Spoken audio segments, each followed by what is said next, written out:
I never thought a single test could end everything I believed in.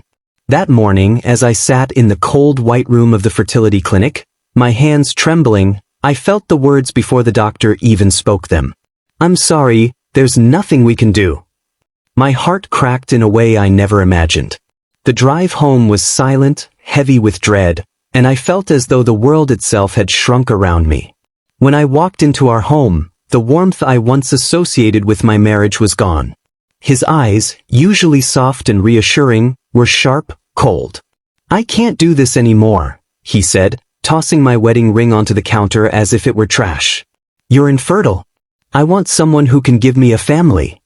I stared at the ring, stunned, my chest tightening, unable to form words. How could someone I loved so deeply discard me like a broken object? I spent that night wandering the empty apartment, memories of laughter and whispered dreams echoing against the walls. The betrayal was suffocating. I thought I knew love, thought I could trust him through anything, and yet here I was, homeless in my own life, thrown out for something I had no control over. I held back the tears, but they came anyway, silent rivers on my cheeks. By morning, I was on the streets with a small suitcase and no plan. Each step felt heavier than the last, the city bustling around me like it had no room for broken hearts. I slept on benches, in coffee shops, anywhere that would offer a moment of safety.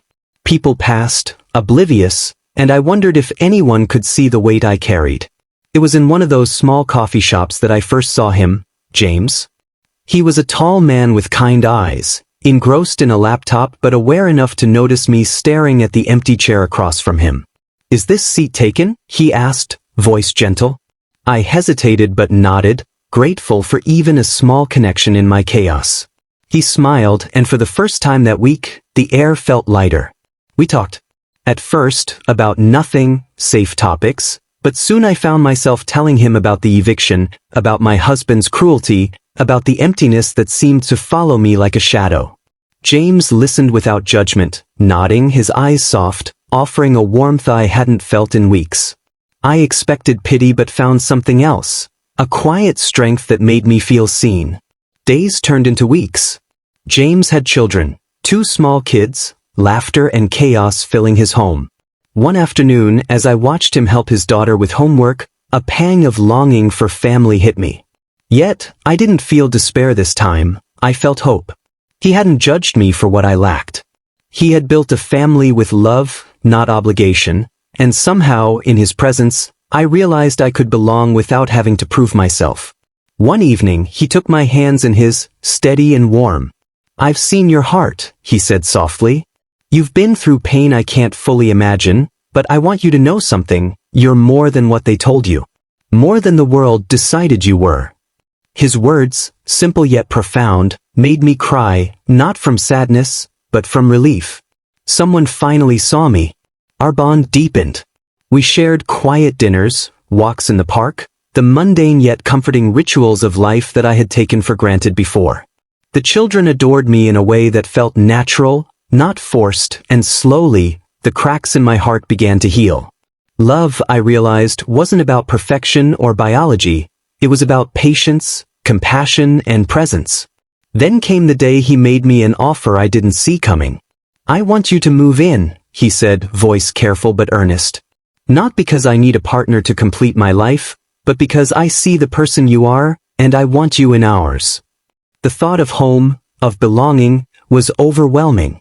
I nodded, words failing me, but my heart knew the truth before my lips did. Months passed, and our family formed naturally. I helped with homework, baked cookies, attended school recitals. The joy I felt was quiet but deep, a contrast to the hollow, performative life I had with my ex-husband. James and I laughed at our clumsy attempts at cooking, shared late-night talks, and for the first time in years, I felt my life was mine again. One afternoon, we walked past a fancy office building where my ex had been promoted. I felt a fleeting pang, a whisper of old wounds, but it passed. Looking at my new family, my heart full, I realized he had no power over my happiness anymore. I had found love not by proving myself, but by being seen and valued for exactly who I was. Then came the unexpected twist. James's business partner, curious about my sudden presence in the CEO's life, asked a question, "Why did you take her in?" James smiled softly. "Because she's extraordinary. Because kindness isn't always rewarded in life, and she deserved it." The words hit me hard. My worth hadn't been in what I could give biologically, but in my heart, my resilience, my capacity for love. It struck me how narrow my former life had been. I had been measured by what I lacked, not what I offered. And yet here, in this unexpected chapter, I was thriving, not as someone else's idea of perfection, but as myself. Life, I realized, has a strange way of balancing injustice with compassion if we allow it. One evening, I watched James tuck his children into bed and realized how far I had come. From rejection and humiliation to warmth and belonging, my journey had been painful but transformative. I had learned that life could be cruel, but kindness, when offered genuinely, had the power to reshape everything. The ultimate lesson became clear. Life isn't about the doors others close, but about the ones we choose to open. James had opened his heart, his home, and in doing so, reminded me of the beauty in generosity, patience, and empathy. It was a profound lesson in human decency and the quiet miracles that emerge when we act with love. Months turned to a year, and I finally felt whole. My ex was a distant memory, a painful chapter that no longer dictated my life. I had found joy in unexpected places, in a man and children who valued me without condition, without judgment. Every day was a quiet celebration of resilience. One afternoon, James whispered, "You've made this house a home, not just for me, but for all of us." I realized that my worth had never been defined by others' expectations, but by my courage to continue, to remain kind, and to accept love when it appeared. In the end, I understood something profound. Rejection is not the end, it is an invitation. Life often strips us down to our rawest selves, and only when we embrace vulnerability do we encounter genuine compassion. My past sorrow had prepared me to recognize true love when it arrived. And so, in a small sunlit kitchen, laughter echoing around us, I felt something I had almost forgotten: peace. The pain of betrayal, the fear of inadequacy, the cold nights alone, they all led me here. To a family built not on obligation, but on understanding, generosity, and heartfelt kindness. Looking back, I could almost thank my ex-husband for his cruelty. It had propelled me into a life I never imagined. A life filled with warmth, love, and the quiet joy of being seen. In the ruins of one life, I had discovered the richness of another, and in that, I found a new definition of happiness.